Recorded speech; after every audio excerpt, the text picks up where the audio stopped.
Good morning, boys and girls. Um, so, tomorrow, as many of you know, is a very important day in the United States called Veterans Day. And it's a day when we honor those who have served our country.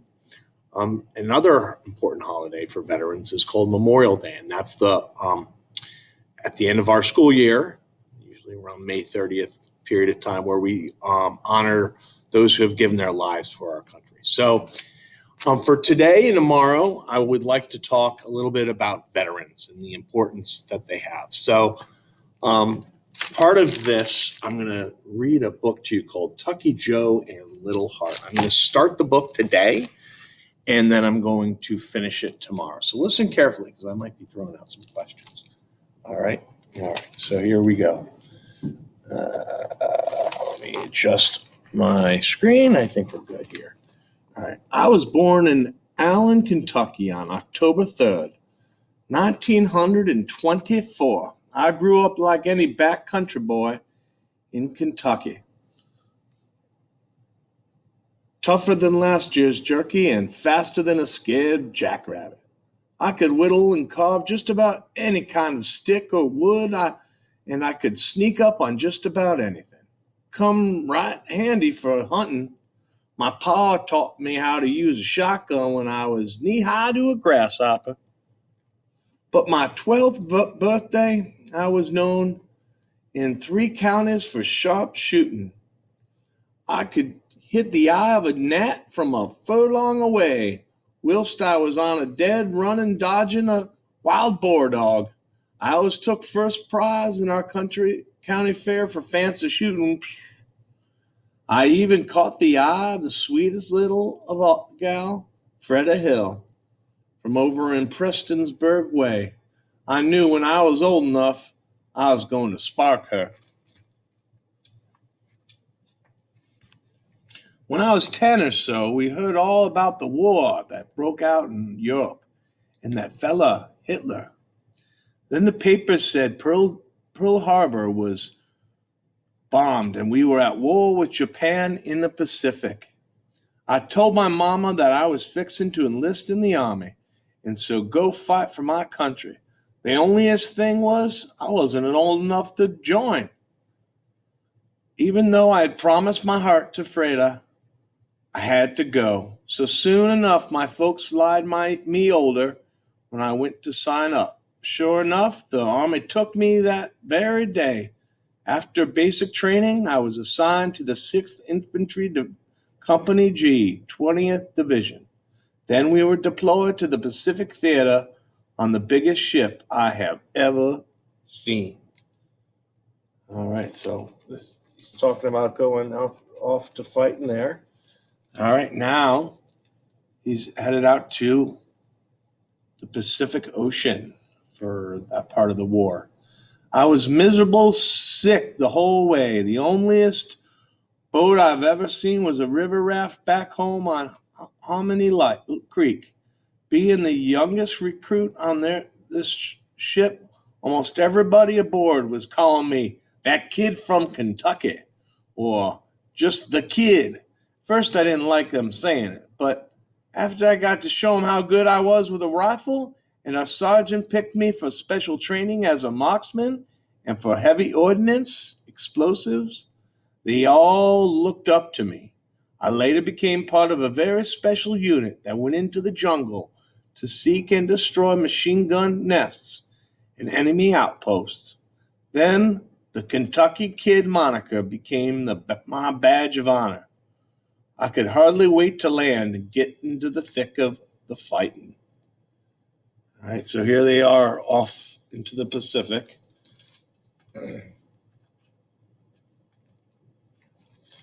Almost as soon as we were thrown into the worst of the conflict, I had never seen so much killing or suffering. Our division was sent to so many places to fight that everything started blurring together. My outfit was known as the Sightseeing Sixth because we held the record for most consecutive days of continuous combat. We took tooth and nail, cheek to jaw, We were in Milne Bay, then Maffin Bay, then Lone Tree Hill, New Guinea, Munoz, and finally we were on our way to Luzon in the Philippines. We had been battling for 219 straight days. No break. 219 days straight. By the time we got to Luzon, I was blind tired. Here he is over here. So tuckered I could hardly put one foot in front of the other. I was plumb weary of the jungle. I was hot, steamy, stinking, and thick in the bugs. I had never seen so many bugs. There were snakes, lizards, and big spiders, too. It rained every single day. The ground was always damp and mushy. Our feet never got dry. To think that I wanted in on all this fighting? Now I knew there ain't no glory in war, but I was in the army and it was up to me to take a stand and fight for my country. But at night I'd have dreams about my ma and her baking powder biscuits. I could even smell the pine boards in our house. I could see the green grass in our holler. Oh, how I wanted to be back home with my ma and my kin.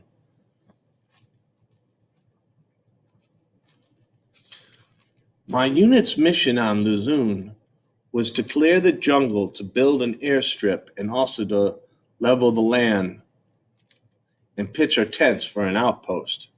So just about every day I was swinging a machete at thick underbrush and slashing vines.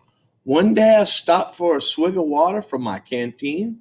The bugs were swarming all around me. Some of them were as big as my hand. All of them were stinging me.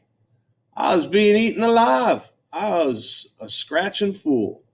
I had welts all over every inch of my skin. Some of them burned and hurt like bites from fire ants back home. Then I heard rushing water. I pulled back the underbrush and saw a small native village just yonder from me at the bend of a river. I saw village people standing knee deep in the river trying to catch fish with their bare hands.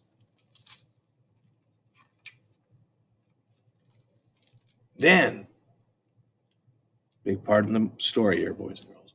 Then, sudden like, I could feel someone behind me. I turned real fast and drew up my rifle. Standing there like something out of a dream was a scrawny little old girl. She wasn't any bigger than a minute and looked weak as a fawn deer. I dropped to my knees and drank her in. Somehow looking at that innocent tiny girl gave me a peace that I hadn't felt for a long, long time. She reached out and touched one of the swollen bug bites on my arm. Then she bent down and plucked a plump leaf from a ground-hugging plant. She broke it in half and squeezed the goo that was oozing out onto my bite. It was instant blessed relief. So both of us picked them leaves and put the machete and put the medicine that came from them on all my bites. Thank you, little angel, I whispered. She just blinked, didn't smile, didn't say anything. Just looked at me with those beautiful haunted eyes. My name is Kentucky John, I said as I pointed to myself. She cocked her head to one side. Kentucky Johnny, I said louder. She just stared. I got something you'll like, I said as I pulled the chocolate block from my K rations. I held it out to her. I knew she wanted it real bad, but she held back till I put it in her tiny hand. Then she stuffed the whole block into her mouth. I thought she'd choke on it. She chewed hungrily, as if barely taking breaths to swallow.